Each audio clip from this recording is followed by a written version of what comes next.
코골이는 단순한 잠버릇이 아니다라는 말을 진짜 많이 하는데 진짜 그 말이 사실인가요? 그렇죠. 이 코골이가 나타나는 그런 기전을 보면 어떻게 보면 병리적인 거죠. 그냥 막 코를 고는 건 아니고 이 구조적인 문제가 많은 부분을 차지합니다. 대부분 코골이 하는 분들의 자세를 분석을 해보면 많은 분들이 일자목이거나 거북목인 분들이 많아요. 목의 구조가 벌써 앞으로 가 있거나 빳빳하게 서 있는 거지. 그렇죠? 그러면서 그런 분들 가운데 또 상대적으로 우리가 이제 딥바이트라는 표현을 쓰는데 턱이 안으로 밀려 있는 분들이 많아요. 원래 이렇게 C자 커브가 있어야 되는데 목은 이렇게 빳빳해져 있지. 거기다가 턱은 원래 여기 있어야 되는데 또 안으로 들어가 있지. 그러니까 이 기도가 좁아지는 거지. 기도가 좁아지니까 뭐 통로가 좁아지니까 숨이 원활하지 않는 거죠. 근데 원래 코골이보다는 목골이라는 표현을 쓰죠. 코에서 이렇게 나는 게 아니라 목에서 이렇게 나니까 이제 목골이라는 표현을 쓰는데 이게 목에서 사실 사운드가 나옵니다. 목골이라는 표현이 맞을 수가 있어요. 그래서 제가 이 사진을 한번 좀 설명을 좀 해드려 볼게요. 이 보시면 이분도 그렇고 턱이 너무 많이 들어가 계시죠. 그러니까 이 숨길 이 기관이 굉장히 좁아져 있으세요. 안으로 쑥 들어가니까. 근데 이분들의 턱을 제자리로 앞으로 빼내니까 여기 보면은 이렇게 들어가 있던 턱이 이렇게 앞으로 나왔죠. 나오니까 이 지금 숨길이 거의 1.5배는 커졌죠. 이게 이제 구조적인 걸 해서 나타나는 거지. 근데 이거는 또 보면은 우리 방송에서 보면 무슨 장치 같은 거를 이렇게 만들어서 이렇게 해라라고 또 얼핏 그 홈쇼핑 같은 데서 본 적이 있는 것 같은데 제가 근데 그거는 조금 의학적으로 볼 때 맞지가 않아요. 왜 그러냐면 그거는 이제 자기가 이렇게 이거를 씹어 이렇게 뜨거운 물에 넣었다가 뭐 이렇게 씹는 건데 그걸 딱 찝잖아요. 그러면 구조가 위치 변화가 일어나지 않은 상태에서 자기 교합점으로 찍은 거거든요. 그러니까 턱이 이제 아까 말한 대로 이렇게 나와줘야 되는데 이렇게 들어갔던 게 나와줘야 되는데 그 장치를 만들 때는 그냥 찝는단 말이야. 찝고 그걸 만들어 버려요. 그러면 그 다음에 이 턱을 이걸 갖다가 우리가 문다는 거는 굉장히 이제 중요한데 그냥 막 물면 안 되거든.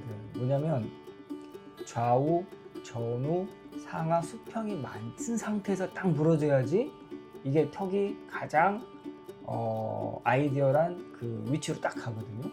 그래야지 이 경추의 틀어짐도 없어지고 이 몸에 밸런스가 맞는 거란 말이에요. 근데 그런 거 생각하지 않고 막 찝어버리면 문제가 생기죠. 그 장치 자체가 신뢰도가 많이 떨어지죠. 그래서 그런 것들은 조금 고민을 많이 해봐야겠어요. 뭐 온라인에서도 뭐 많이 팔더라고요. 그 뜨거운 물에 넣었다가 자꾸 씹어서 뭐 해라. 근데 제가 볼 때는 그런 것들은 크게 좀 도움이 안 돼요. 그러면 자고 일어나도 피곤하다는 말을 하는 사람들이 되게 많은데 이것도 코골이와 연결되는 경우가 있을까요? 그럼요. 우리가 이제 코를 본다는 거는 의학적으로 볼 때 100%의 산소가 내 몸에 자는 동안 들어가야 되는데 얘가 막혀 있잖아. 그러니까 뭐 100이 들어가야 될 양이 뭐 7, 80%밖에 못 들어가. 그게 구조가 안 좋아서 코골이를 심하게 할수록 그 몸으로 들어가는 산소량이 적어진다. 그러니까 자고 일어나면 내가 100%로 맑은 산소를 마셔서 몸이 세포들도 다 이렇게 리프레시 되고 새롭게 또 해독도 되고 해야 되는데 그런 기능 자체가 자는 동안에 제대로 일어나지 않아요. 그러니까 아침에 일어나면 엄청 피곤하겠죠.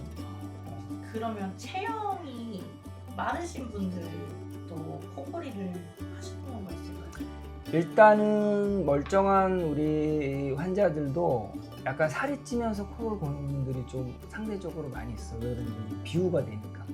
살이 뭐 몸에만 찌는 게 아니라 이런 안에도 이제 찌는 거잖아요. 네. 그러다 보니까 이렇게 비유가 돼서 또 살찌면서 코골이가 나타나는 분도 있는데 그분이 구조가 정상일 때는 이제 그래도 이제 문제가 그건 살만 빼면 되니까.